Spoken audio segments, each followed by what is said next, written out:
Good morning students. Already நம்ம ரிகார்டோஸ் theory பார்த்துட்டோம். Lesson number 7 போயிட்டுருக்கு. ஸோ ரிகார்டோஸ் தியரி ஒரு தடவை ரீகால் பண்ணிவிட்டு அடுத்த டாபிக் போகலாம். இது ரொம்ப இம்பார்ட்டன்ட் அப்படிங்கிறதுனால. சரியா? ரிகார்டோஸ் தியரியில் பார்த்தீங்கன்னா கம்பேரிட்டிவ் காஸ்ட் அட்வான்டேஜ். சரியா?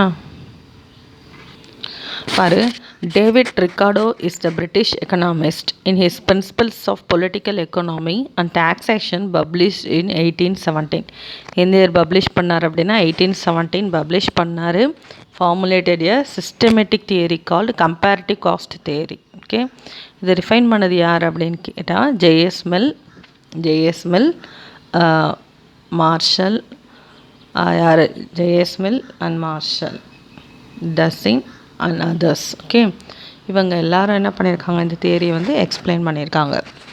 பாரு, Ricardo demonstrate the basis of trade that comparative costings in trade can take place even absolute cost in defined absence, but there is a comparative cost difference. இவர் என்ன சொல்லியிருக்கிறாரு, அந்த absolute cost difference கிடைக்கலைனாலும் ரெண்டு கமாடிட்டியை compare பண்ணி உங்கள் cost டிஃப்ரென்ஸை வச்சு நம்ம குட்ஸை வந்து எக்ஸ்போர்ட் பண்ணலாமா இம்போர்ட் பண்ணலாமான்றதை நம்ம decide பண்ணலான்றாரு. According to Ricardo, a country came from when a produce is the relatively over cost. சரியா?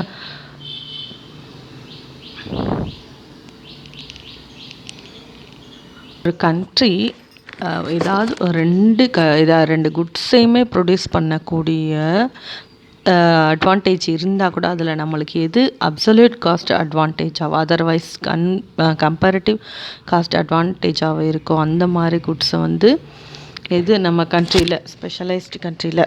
ஸோ இந்த goods which is the specialised அப்படிங்கிற குட்ஸுங்கிறதுனால இன்னும் நல்லா ஒன்றா ப்ரொடியூஸ் பண்ண முடியுமோ அந்த மாதிரி குட்ஸை நம்ம என்ன பண்ணலாம், எக்ஸ்போர்ட் பண்ணிவிட்டு கான்ட்ராஸ்ட்டாக கம்மியான லோ காஸ்ட் ஆஃப் அட்வான்டேஜ் என்ன பண்ணலாம், இம்போர்ட் பண்ணிக்கலான்னு சொல்கிறாங்க. இதுதான் இந்த தியரியோடைய base. So as far economics laws நம்ம எந்த தியரியை ஃபார்முலேட் பண்ணலாம் அப்படிங்கிறதுனால we can follow some following assumption. With that assumption we can't not assimilate economics theory. Okay, there are two nations and two commodities. 2 into 2 மாடல்னு சொல்லுவோம். ரெண்டு goods இருக்கணும், 2 nations இருக்கணும். So labours is the only elements of the cost production. So இந்த இடத்துல எதை மட்டும் எடுத்திருக்கோம், லேபரை மட்டும் காஸ்ட் ஆஃப் ப்ரொடக்ஷனாக எடுத்திருக்கோம். அடுத்தது பாருங்கள், all labours are equal efficiency. எல்லா டைப் ஆஃப் லேபருமே ஈக்குவல். சரியா? Labour is perfectly mobile within a country. அதாவது நம்ம கண்ட்ரிக்குள்ளே ஈஸியாக தமிழ்நாடு டு டெல்லியிலேருந்து வெஸ்ட் பெங்கால் அந்த மாதிரி வித்தின் அ கண்ட்ரிக்குள்ளே ஈஸியாக மூவ் ஆகி இருக்கிற மாதிரியும் அனதர் கண்ட்ரிஸ் நம்ம கண்ட்ரிலேருந்து இன்னொரு கண்ட்ரிக்கு போகும்போது இட் ஷுட் பி இம்மூவபிள். அதாவது நம்ம கண்ட்ரிலேருந்து வெளியில் போகும்போது மூவ் ஆக முடியாத மாதிரி, அதாவது within a country perfect mobile, between the country immovable அந்த மாதிரி இருக்கும். அடுத்தது பார்த்திங்க அப்படின்னா production is the subject to the law constant returns. Production அப்படிங்கிறது கான்ஸ்டன்ட் ரேட் தான் ஃபாலோ பண்ணியிருக்கணும். So foreign trade is free from all barriers அப்படின்னா தடைகள்னு அர்த்தம். சரியா? ஸோ நம்ம கண்ட்ரியில் அந்த கண்ட்ரி ஈஸியாக ப்ரொடியூஸ் பண்ணால் நம்ம அந்த கண்ட்ரியில் நம்ம ரெண்டு கண்ட்ரிக்கு நடுவில் ஃப்ரீ ப்ரொடக்ஷன் இருக்கணும். சரியா? நோ எக்ஸ்சேஞ்ச் டெக்னாலஜி நம்ம என்ன பண்ணக்கூடாது, எக்ஸ்சேஞ்ச் பண்ணக்கூடாது. No transport cost. கண்ட்ரியில் என்ன காம்படிஷன் இருக்கணும், பர்ஃபெக்ட் காம்படிஷன் இருக்கணும். சரியா? சேஎஸும் பல்லஸும் இருப்பாங்க. They can produce the same product அப்படின்னா அதுக்கான என்ன இருக்கணும், காம்படிஷன் இருக்கணும். சரியா? ஸோ அது எப்படி இருக்கணும், யூனிஃபார்ம் ப்ரைஸ் லெவலில் இருக்கணும். அடுத்த கண்ட்ரியில் ஃபுல் எம்ப்ளாய்மெண்ட் இருக்கணும். கவர்மெண்ட்டோடைய ரூலும் ரொம்ப இம்பார்ட்டன்ட்னு சொல்கிறாங்க. ஸோ இதெல்லாம் இருந்தால் மட்டும்தான் இந்த தியரி வந்து அப்ளை ஆகும். ஸோ இதோட இல்லஸ்ட்ரேஷன் பாரு, Ricardo's theory of comparative cost can be explain with the hypothetical. Hypothetical அப்படின்னா என்னென்னா ஒரு கற்பனையான அப்படின்னு சொல்லிட்டு அர்த்தம். அண்ட் அந்த அசம்ஷனை பார்த்தோம் இல்லையா, 2 goods 2 countries பார்த்தோம். அப்போ 2 goods அப்படிங்கிறப்ப கிளாத்தும் வீட்டும் எடுத்துக்கிட்டோம். ஸோ 2 countriesன்னு எடுத்துக்கிறப்ப அமெரிக்கா அண்ட் இந்தியாவை எடுத்தோம். அந்த டயக்ராமில் பார்த்தோம் நம்ம ஏற்கனவே. பாரு, இதில் பாரு, ஒரு லேபர் மட்டும்தான், ஒரே ஒரு ஃபேக்டர்ஸ் ஆஃப் ப்ரொடக்ஷன் மட்டும்தான் எடுத்துக்கணும்னு சொன்னேன்னா அங்கே என்ன மட்டும் எடுத்துக்கிறோம், லேபர் மட்டும் எடுத்துக்கிறோம். ஓகேவா? இப்போ கண்ட்ரி பாரு, அமெரிக்கா. கிளாத் பார்த்திங்கன்னா அவங்க 100க்கு நம்மளுக்கு வீட் வந்து 120. அது இந்தியாவில் பார்த்தோம்னா 98 காமிக்குது. அப்போ டொமஸ்டிக் அவங்களோட எக்ஸ்சேஞ்ச் ரேட்டு பாரு, ஒரு பாயிண்ட் வீட் ஈக்குவல் டு 1.2 கிளாத்து. ஸோ அதே 1 வீட் நம்ம கண்ட்ரியில் பார்த்திங்கன்னா 1 வீட் ஈக்குவல் டு 0.88 கிளாத்து.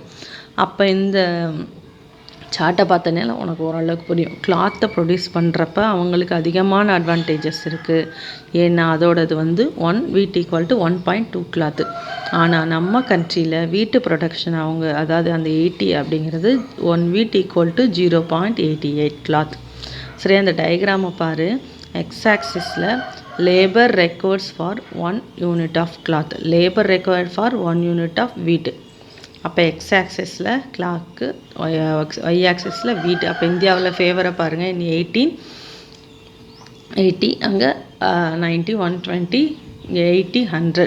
சரி, அமெரிக்கா வந்து ரெண்டுமே ப்ரொடியூஸ் பண்ணுற மாதிரி இருக்கு. ஆனால் காஸ்ட் ஆஃப் ப்ரொடக்ஷன் ரெண்டு கண்ட்ரிக்கும் வச்சு நம்ம பார்க்கும்போது பார்த்தோம்னா நம்ம கண்ட்ரி வந்து வீட்டுக்கு ஃபேவரபுளாக இருக்கும், அமெரிக்கா வந்து கிளாத்துக்கு ஃபேவரபுளாக இருக்குது.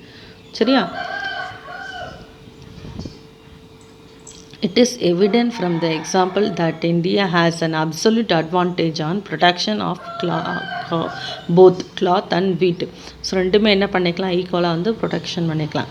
ஸோ இந்த பேராகிராஃப் ஏற்கனவே நான் எக்ஸ்பிளைன் பண்ணிட்டேன் பாரு. However, India should concentrate on the production of wheat in which she enjoys comparative cost advantage 80 by 120 less than 90 by 100. So but America, அதாவது இது வந்து இந்தியாவுக்கு, America the comparative cost disadvantage is less than it cloth production. Hence, America will specialize in the production of cloth and export in India to exchange. அது first பாயிண்டில் பாருங்கள், India should concentrate on the production of wheat, it's enjoy the comparative cost. ஏன்னா wheat production பண்ணுறப்ப 80 divided by 20 என்னது, less than 90 divided by 100. ஓகேவா? அப்போ அது நம்ம இந்தியாவுக்கு எது ஃபேவரபுளாக இருக்குது அப்படின்னு பார்த்தோம்னா அந்த வீட் ப்ரொடக்ஷன் 80 by 120. ஓகேவா? ஸோ அந்த ஷெட்யூல்டு பார்த்து இதை பாரு. அமெரிக்காவுக்கு பார்த்தீங்கன்னா 90 by 100. அதே அந்த இடத்துல எழுதி வச்சுக்கோ, அமெரிக்காவுக்கு 90 by 100. ஸோ இந்த மாதிரி இருக்கிறப்ப ஓகே, அப்போ hence America is specialised in the production of cloth to export to India at for exchange of wheat. இப்போ அமெரிக்கா என்ன பண்ணணும்னா கிளாத் வந்து அவங்க ஸ்பெஷலைஸ்டாக இருக்காங்க ப்ரொடியூஸ் பண்ணுறதுல. இப்போ அவங்களுக்கு காஸ்ட் ஆஃப் ப்ரொடக்ஷன் கம்மியாக இருக்குது. ஸோ இந்தியாவுக்கு என்ன பண்ணிக்கலாம், கிளாத்தை எக்ஸ்போர்ட் பண்ணிக்கிட்டு ஏதாவதுக்கு பதில் எக்ஸ்சேஞ்ச் என்ன பண்ணிக்கலாம், வீட்டை வந்து எக்ஸ்சேஞ்ச் பண்ணிக்கலாம். ஸோ அவங்களோட எக்ஸ்சேஞ்ச் ரேஷியோ பாரு, 0.8 units and 1.2 units of cloth against 1 unit of wheat representative gain for both the nations. அப்போ ரெண்டு நேஷனுக்கு என்ன ஆகும், வீட் கிளாத் ரெண்டும் ப்ரொடியூஸ் பண்ணுறதுக்கு கெயின் ஆகும். ஸோ இந்த மாதிரி குட்ஸை வந்து எக்ஸ்சேஞ்ச் பண்ணுறப்ப so with trade India can get 1 unit of cloth, 1 unit of wheat by using 160 labor units.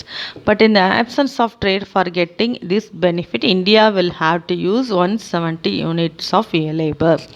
America also gain from this trade. So with the trade, America can get 1 unit of cloth and 1 unit of wheat by using its 200 units of labor. Otherwise, America will have used to 220 units of labor for getting unit of cloth and 1 unit of wheat.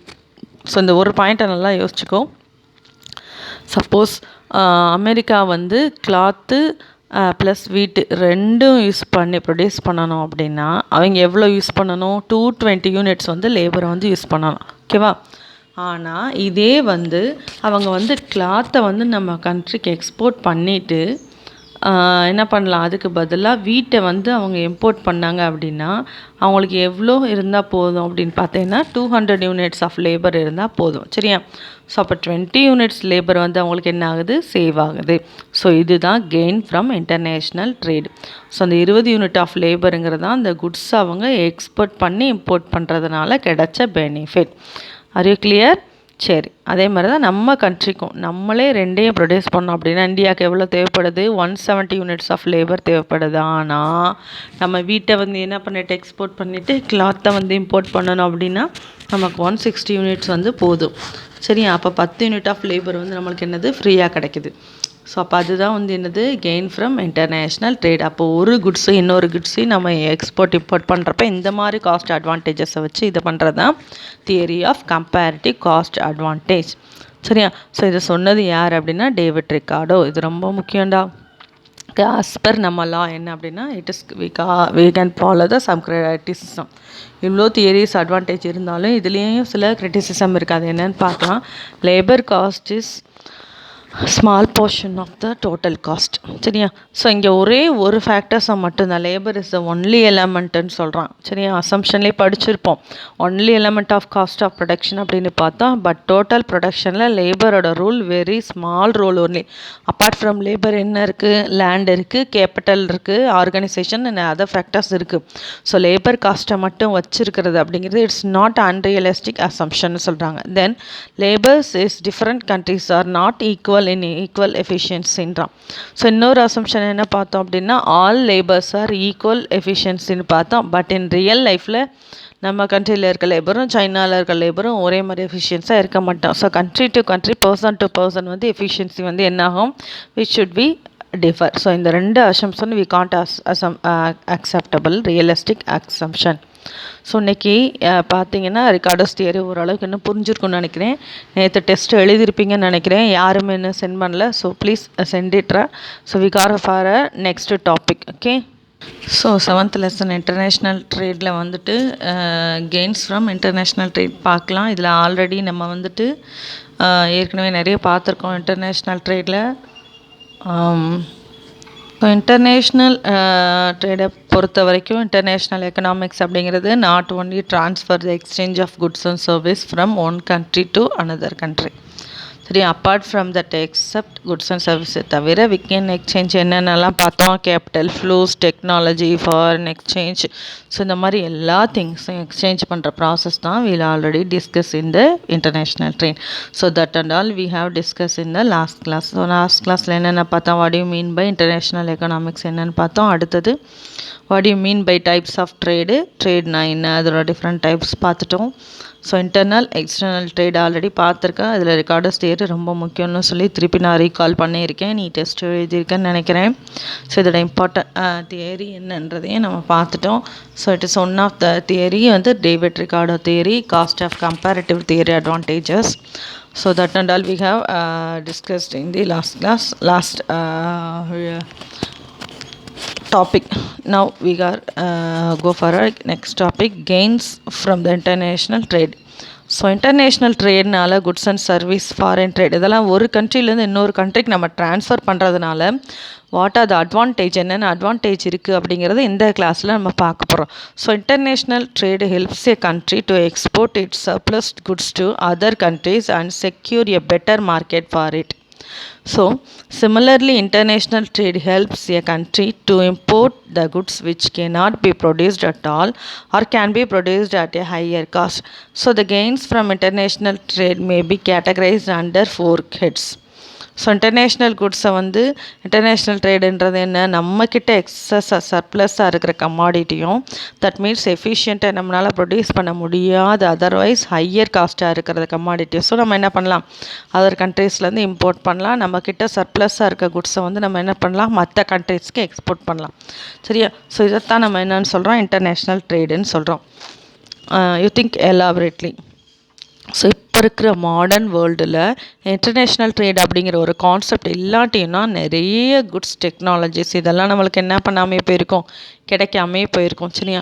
So இப்படியெல்லாம் goods இருக்கோ, அப்படியெல்லாம் சீப்பான ரேட்டுக்கு நம்மளாம் வாங்க முடியுமா? So ஈஸியாக என்னமா கிடைக்கிது? சைனாவில் மேக் பண்ணுற ஒரு கமாடிட்டி ஈஸியாக நம்ம கண்ட்ரியில் எஸ்பெஷலி நம்ம ஈரோட்லேயே அவைலபிளாக கிடைக்குது.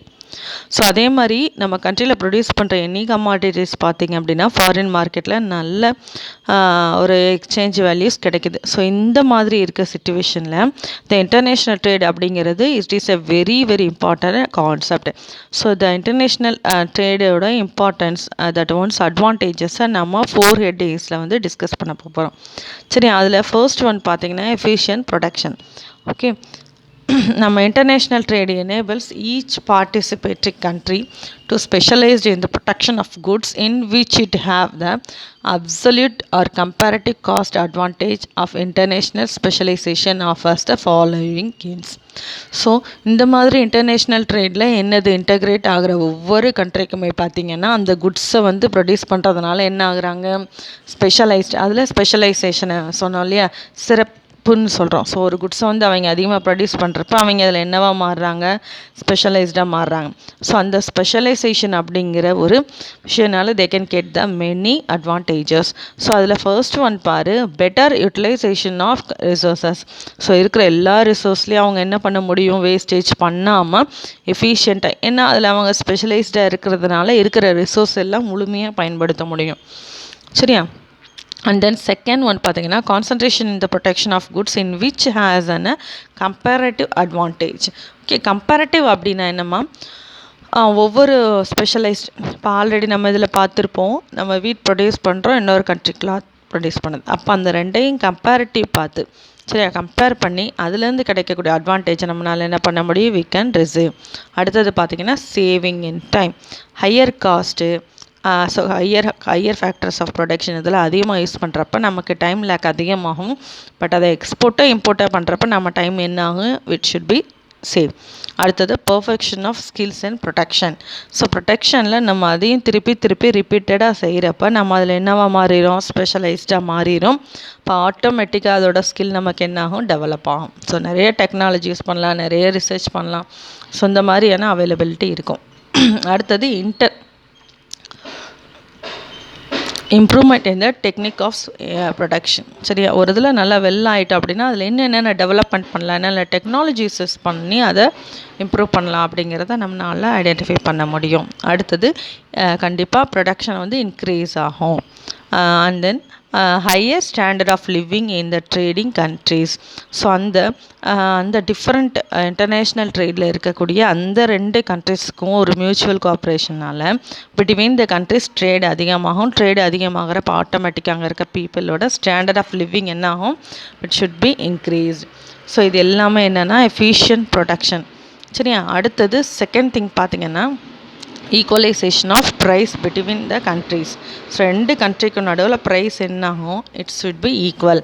ஸோ எக்ஸ்போர்ட், அதாவது அந்த இதை தவிர டிரான்ஸ்போர்ட் காஸ்ட் அந்த மாதிரி ஒரு சில காஸ்ட்டை தவிர இன் பிட்வீன், அதாவது எல்லாத்துக்கும் வந்து இந்தியாலேயும் சரி அந்த பர்டிகுலர் கமாடிட்டி அதே ப்ரைஸாக இருக்கும், மற்ற கண்ட்ரீஸ்லேயும் பார்த்திங்கன்னா அதே ப்ரைஸாக தான் இருக்கும்.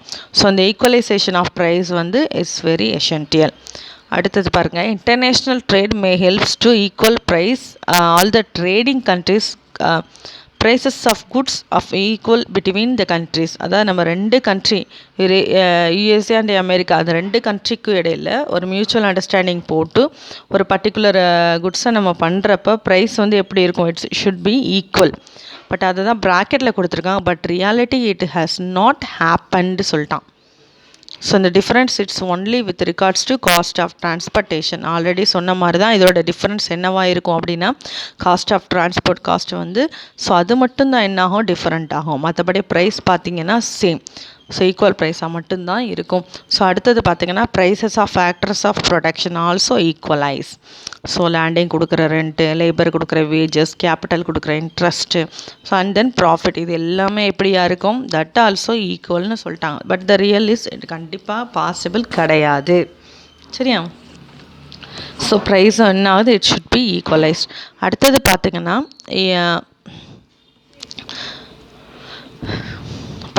Equal distribution of scarce materials. பற்றாக்குறையான குட்ஸை வந்து நம்ம என்ன செஞ்சுக்கலாம், ஈக்குவல் பண்ணிக்கலாம். International trade may be help the trading countries to have equal distribution of scarce resources. So பற்றாக்குறையான குட்ஸை நம்ம என்ன பண்ணிக்கலாம், ஈக்குவட்டபிளாக ஷேர் பண்ணிக்கலாம். எந்த கண்ட்ரியில் அந்த ரிசோர்ஸஸ் இல்லையோ, எந்த கண்ட்ரியில் அதிகமாக சர்ப்ளஸாக இருக்குதோ அந்த ரெண்டு கண்ட்ரியும் என்ன பண்ணலாம், தே எக்ஸ்சேஞ்ச் பண்ணுறதுனால equitable distribution also possible in the particular international trade concept.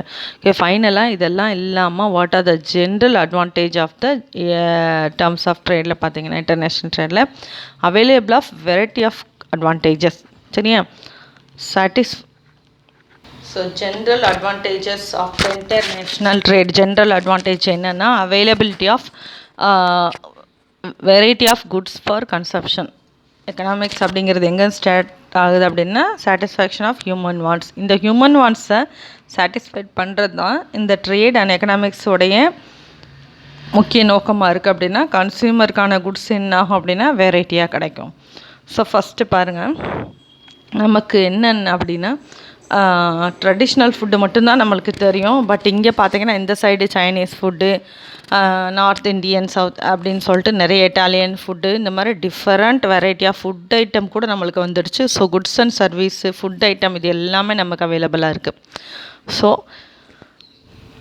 இதோட general advantage availability of variety of goods and service. நம்ம எக்கனாமிக் அப்படிங்கிறது எங்கேன்னு ஸ்டார்ட் ஆகுது நான் சொன்னேன், satisfying the human wants. Okay, அப்போ அந்த ஹியூமன் வாண்ட்ஸை சாட்டிஸ்ஃபைட் பண்ணுறது தான் ட்ரேட் எக்கனாமிக்ஸ் இதோட இம்பார்ட்டன்ட் மோட்டிவாக இருக்கிறப்ப கன்சியூமருக்கான அவைலபிலிட்டி ஆஃப் கன்சப்ஷன் குட்ஸ் என்னாகும், வெரைட்டி ஆஃப் குட்ஸ் நம்மளுக்கு கிடைக்கும். அதுக்கு தான் ஃபுட் ஐட்டம் நான் சொன்னேன். சரியா? அடுத்து generation of more advantages, generation of more employment opportunities. So export import அதிகமாகும் போது இதனால் என்ன ஆகும், ட்ரேட் இன்க்ரீஸ் ஆகும். ட்ரேட் இன்க்ரீஸ் ஆகும்போது ஆட்டோமேட்டிக்காக ப்ரொடக்ஷன் இன்க்ரீஸ் ஆகும். ப்ரொடக்ஷன் இன்க்ரீஸ் ஆகும்போது எம்ப்ளாய்மெண்ட் ஆப்பர்ச்சுனிட்டிஸ் இன்க்ரீஸ் ஆகும். சரி, அடுத்தது industrialisation of backward nations. So under developed கண்ட்ரிஸ்ன்னு சொல்லுவோம் இல்லையா, அந்த மாதிரி டெவலப்பிங் கண்ட்ரி, அந்த டெவலப்டு கண்ட்ரிஸ் இதுவும் என்னாகும், கொஞ்சம் கொஞ்சமாக இண்டஸ்ட்ரியலைசேஷனாக மாறும். ஸோ இது இப்படி இருக்கும்போது சர்ப்ளஸாக இருக்கக்கூடிய குட்ஸை வந்து எக்ஸ்போர்ட் பண்ணுறப்ப அவங்களோட கண்ட்ரி என்னவாக மாறும், எக்கனாமிக்கலாக இம்ப்ரூவ் ஆகும். So improvement in relationship among the countries it's a very important thing.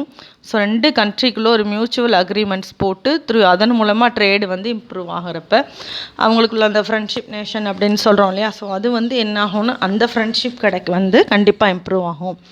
So அந்த ரிலேஷன்ஷிப் பிட்வீன் த கண்ட்ரி ஒரு மியூச்சுவல் கோஆப்ரேஷன், இந்த இதுக்கெல்லாம் வந்து பேரியர் இல்லை, இதுக்கெல்லாம் பேரியர்ஸ் இருக்குது அப்படிங்கிறப்ப அவங்களுக்குள்ள அந்த பரஸ்பர ஒற்றுமை அப்படின்னு சொல்லுவோம் இல்லையா, that is also so it be improved. சரி, அதுவும் ப்ராக்கெட்டில் கொடுத்துருக்கான். At in reality that's not happen. அடுத்த division of labour and specialisation. ஒரே ஒர்க்கை திருப்பி அவங்க நல்லா கான்சன்ட்ரேட் பண்ணுறப்ப அவங்க அதில் என்ன செய்வாங்க, இன்னும் இம்ப்ரூவ் ஆயிடுவாங்க. ஸோ அதுக்கு பேர் தான் டிவிஷன் ஆஃப் லேபர். அதில் ஸ்பெஷலைஸாக மாறுவாங்க. அப்படிங்கும்போது கண்டிப்பாக ப்ரொடக்ஷன் இன்க்ரீஸ் ஆகும். அண்ட் ஃபைனலாக பார்த்தீங்க அப்படின்னா expansion in transport facilities. So between the countries என்ன ஆகும், டிரான்ஸ்போர்ட் ஃபெசிலிட்டிஸ் வந்து இம்ப்ரூவ் ஆகிறதுக்கு இன்டர்நேஷ்னல் ட்ரேட்னால். சரியா? So these are the gains from international trade. சரியா? ப்ரொடக்ஷன் எஃபிஷியண்ட்டாக இருக்கும், ப்ரைஸ் ஈக்குவாலிட்டியாக இருக்கும் பிட்வீன் த கண்ட்ரிஸ், ஸ்கேர்ஸ் மெட்டீரியல்ஸை நம்ம யூட்டிலைஸ் ஈக்குவட்டபிளாக டிஸ்ட்ரிபியூட் பண்ண முடியும். அண்ட் ஃபைனலி நிறைய ஜென்ரல் அட்வான்டேஜஸும் இருக்குது இதன் மூலமாக கிடைக்கும். அடுத்து நம்ம பார்க்க போகிற டாபிக் வந்து டேர்ம்ஸ் ஆஃப் ட்ரேடு. ட்ரேடுன்னு சொல்லும்போது நம்ம எதை வந்து ஞாபகத்துக்கு வரும் அப்படின்னா என்ன வரும், export and import. So terms of trade அப்படின்னா என்ன மீனிங்னா it's refers to the ratio of export price and import price. Okay, so இல்லைனா relation between export price and import price. So terms of trade தான் meaning என்ன எழுதுவேன், terms of trade refers to the ratio of export price import price. ட்ரேடுனால export import தான். So அந்த price தான் நம்ம சொல்கிறோம், அதோட ratio of or relation between export price and import price. எப்போ இந்த ட்ரேட் நம்மளுக்கு ஃபேவரபுளாக இருக்கும், இல்லைன்னா இந்த டேர்ம்ஸ் ஆஃப் ட்ரேடு ஹையாக இருக்கும், ஃபேவரபுள்னால் நம்மளுக்கு சாதகமாக இருக்கிறது எப்போ இருக்குன்னா only when export price is higher than import price. Export price அதிகமாக இருந்தால் மட்டும்தான் நம்ம ட்ரேடு வந்து ஃபேவரபிள் ட்ரேடாக இருக்கும். ஸோ ஓகேவா? So improves average price of export price higher than average price of imports. Next we will see types of terms of trade. Actually, Gerald Mayer has classified these types of into 3 categories. சரியா? So the terms of trade other ratio எப்படி இருக்கும் அப்படின்னா net barter terms of trade, net gross and income. What are the 3 types of terms of trade? Net gross income. சரியா? Net gross income. சரியா? நெட்டும் gross has given by professor Taussig. சரியா? Professor டாசிக் நெட்டும் கிராஸும் professor டாசிக் அப்படிங்கிறவர் சொல்கிறாரு. ரெண்டுமே 1927 கொடுத்துருக்கிறாரு. Income trade மட்டும் GS Dorrance அப்படின்றவர் கொடுத்துருக்கிறாரு. And this net barter terms of trade Taussig வந்து டெவலப் பண்ணார். And it is called by commodity terms of trade by Viner. சரியா, கமாடிட்டி டேர்ம்ஸ் ஆஃப் ட்ரேடு வின்னேர்ன்றவர் சொல்லியிருக்காரு. இது எப்படி எக்ஸ்பிரஸ் பண்ணலான்னா சேம் மீனிங் படித்தோம்ல அதே மாதிரி TN டிவைடட் பை, ஒரு நிமிஷம் இதை திருப்பி ரீகால் பண்ணுறேன் கவனி. ஸோ நெட் பார்ட்டர் சிஸ்டம் வந்து டாசிக் வந்து டெவலப் பண்ணார். Commodity terms by Viner. So commodity terms of trade யாருன்னு சொல்கிறாங்க, வினயன்றவர் சொல்கிறாரு. இது எப்படி எக்ஸ்பிரஸ் பண்ணுறாங்க, சேம் மீனிங் படித்தோம்ல அதே மாதிரி தான். TN டிவைடட் பை ப்ரைஸ், எக்ஸ்னா எக்ஸ்போர்ட், எம்னா இம்போர்ட். சரி, அங்கே என்ன படித்தோம், எக்ஸ்போர்ட் ப்ரைஸ். அப்போ price of export divided by price of import. Ratio அப்படின்றது into 100. This is a formula for net trade. நெட்டுக்கு என்ன formula, TN is equal to price of X divided by price of M into 100. இது net. Next cross. Cross யார் develop பண்ணாங்கன்னு பார்த்தோம், professor டாசிக் இன் 1920. 1927. சரியா. And one more thing, இந்த formula பார்த்தோம்ல, அந்த ஃபார்முலா கிரேட்டர் தென் 100, அந்த வேல்யூ வந்து கிரேட்டர் தென் 100 இருந்துச்சுன்னா இட் இஸ் அ ஃபேவரபிள். சரியா. கிராஸில் என்ன பார்க்குறோம், அங்கே ப்ரைஸ் மட்டும் பார்த்தோம், price of export, price of import பார்த்தோம். இங்கே நம்ம பார்த்தோன்னா ஃபிசிக்கல் குவான்டிட்டி, இங்கே நம்ம பார்க்குறோம் ஃபிசிக்கல் குவான்டிட்டி. சரியா, அங்கே எக்ஸ்போர்ட் இம்போர்ட்டுன்னு எழுதணும், இங்கே இம்போர்ட் எக்ஸ்போர்ட்டுன்னு எழுதணும். சரியா, இதுதான் கிராஸ். அதனால தான் ட்ரேடுன்னு TG equal to quantity, physical quantity. சரியா, குவான்டிட்டி ஆஃப் இம்போர்ட் எக்ஸ்னா எக்ஸ்போர்ட் சொன்னா it's QM divided by QX into 100. சரி, இங்கே வந்து price of X by price of M, இங்கே quantity of M divided by quantity of X. And next one income. Income is divided by GS Dorrance and 1948. இங்கே என்ன பார்க்குறோம் அப்படின்னா net trade இருக்கு இல்லையா, நெட்டோட formula multiplied by export volume. So export volume அப்படின்னா இன்கம்ங்கிறனால trade Y is equal to price of X, price of import. நெட்டில் பார்த்தோமா இன்ட்டு QX. QXன்றது export volume. So I'll repeat again. Terms of tradeனாலே ratio of price of export and price of import or relation between price of export and price of import. 3 types. என்னென்ன 3 types என்ன பார்த்தோம், net, gross, income. So நெட்டும் கிராஸும் யார் கொடுத்தா, Taussig. Income method Dorrance. So ப்ரைஸை பார்த்தோம்னா நெட்டு, குவான்டிட்டியை பார்த்தோம்னா கிராஸ். ஸோ அது நெட்டோட எக்ஸ்போர்ட் வால்யூமை மல்டிப்ளை பண்ணோம்னா இன்கம் மெத்தட். சரியா, இன்கம் இன்டு எக்ஸ். ஸோ அந்த next concept is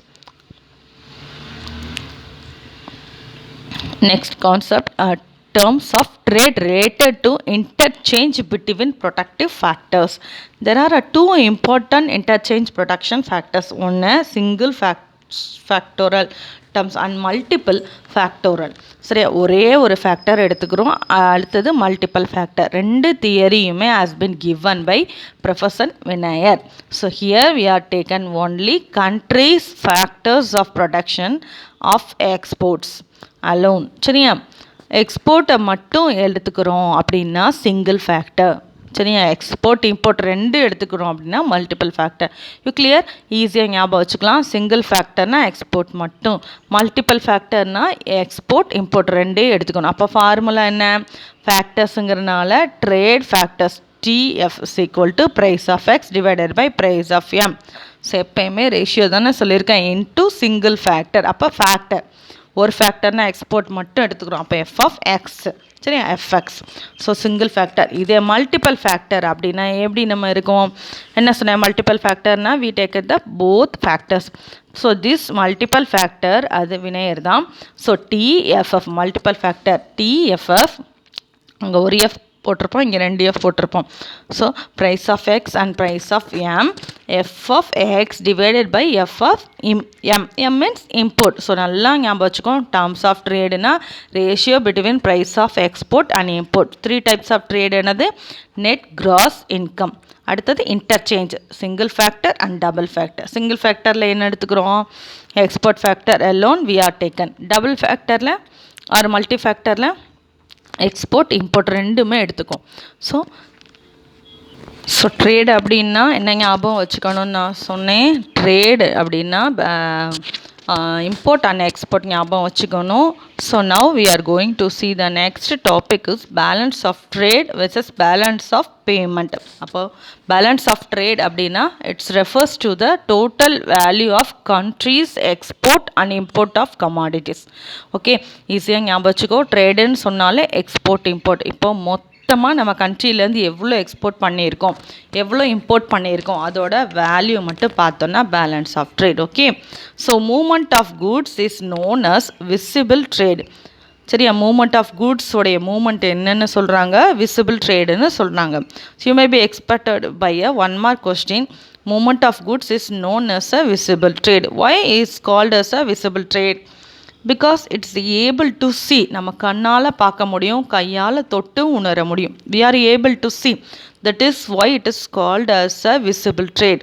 okay, and so நல்லா ஞாபகம் வச்சுக்கோ. பேலன்ஸ் ஆஃப் ட்ரேடுனா என்ன சொன்னேன்? Import export. The value of import and export of commodity is known as balance of trade. The movement of goods is known as visible goods. So there are two things. One is favorable balance of trade and another one is unfavorable balance of trade. So favorable na enna அப்படின்னா export is more than import. நல்லா ஞாபகம் வச்சுக்கோ. ஃபேவரபிள்னா நமக்கு சாதகமாக இருக்கிறது, export ஜாஸ்தியாக இருக்குது. ட்ரேடுனால export இம்போர்ட்டுன்னு சொன்னோன்னா when export is more than import then it is by favourable. ஆனால் அன்ஃபேவரபிள்னா எது? இம்போர்ட் எக்ஸ்போர்ட்டாக இருக்கும். Import is more then export then it is said be unfavourable balance of trade. சரியா? And next one balance of payment. சரியா? Balance of ட்ரேடுனா import export, balance of பேமெண்ட்டுனா receipts payments. So? ஸோ ட்ரேடுனால நீ என்னென்ன சொன்னால் இம்போர்ட் எக்ஸ்போர்ட், அதோட வேல்யூனா பேலன்ஸ் ஆஃப் ட்ரேடுன்னு சொன்னேன். அதே மாதிரி பேமெண்ட், பேலன்ஸ் ஆஃப் பேமெண்ட்டுனா நல்லா ஞாபகம் வச்சுக்கோ, ரெசிட்ஸ் அண்டு பேமெண்ட்ஸ். ஓகே, நம்ம கொடுக்கக்கூடிய பணம் அண்ட் வாங்கக்கூடிய பணம், இந்த ரெண்டு தான் balance of payment. So balance of பேமெண்ட்ன்றது it is the systematic record of countries transaction. நம்ம கண்ட்ரியில் நடக்கக்கூடிய economical transaction and financial transaction எல்லாமே ஒரு நோட் புக் மாதிரி நம்ம மெயின்டைன் பண்ணுறோன்னா அதுக்கு பேர் பேலன்ஸ் ஆஃப் பேமெண்ட். இப்போ ஒரு கம்பெனிலலாம் பார்த்துருப்பீங்க, நீங்கள் அக்கௌண்டன்சி படிக்கிறனால உங்களுக்கு தெரியும். ஒரு கம்பெனியோடைய பேலன்ஸ் ஷீட் போட்டிருப்பேன், இல்லாட்டி கிரெடிட் டெபிட்லாம் போட்டிருப்பேன். அந்த கம்பெனியில் என்னென்ன நம்ம உள்ள பணம் வந்திருக்கு, வெளியே என்ன கொடுத்துருக்கோன்றதெல்லாம் ஒரு நோட்டில் மெயின்டைன் பண்ணுறோம்ல. அதே போல் கண்ட்ரியில் என்னெல்லாம் பணம் கொடுத்துருக்கோம், வெளிநாடுகளில் கொடுத்துருக்கோம், ஐஎம்எஃப்பில் எவ்வளோ வாங்கியிருக்கோம், இதெல்லாம் சிஸ்டமேட்டிக் ரெக்கார்டாக என்ட்ரி பண்ணி வச்சுக்கிறதுக்கு பேர் balance of payment. Okay, so receipts and payments. So receipts நம்ம வாங்கினது, பேமெண்ட்ஸ்னால் நம்ம கொடுக்குறது. ஸோ ஓகே, இந்த பேலன்ஸ் ஆஃப் பேமெண்ட் இது வந்து பார்த்தோன்னா when a payment is received from a foreign country, that is called credit transaction. So இப்போ நம்ம பொருளை எக்ஸ்போர்ட் பண்ணுறோம், அந்த எக்ஸ்போர்ட் பண்ணதுக்கு நம்ம பணம் கொடுப்பான், அப்போ பேமெண்ட்டு நம்ம வாங்கிடுறோம், அதுக்கு பேர் வந்துட்டு டிரான்சாக்ஷன். ஸோ இதில் அக்கௌண்ட்ஸில் நீங்கள் ஏற்கனவே படிச்சிருப்ப, payment received from a foreign country.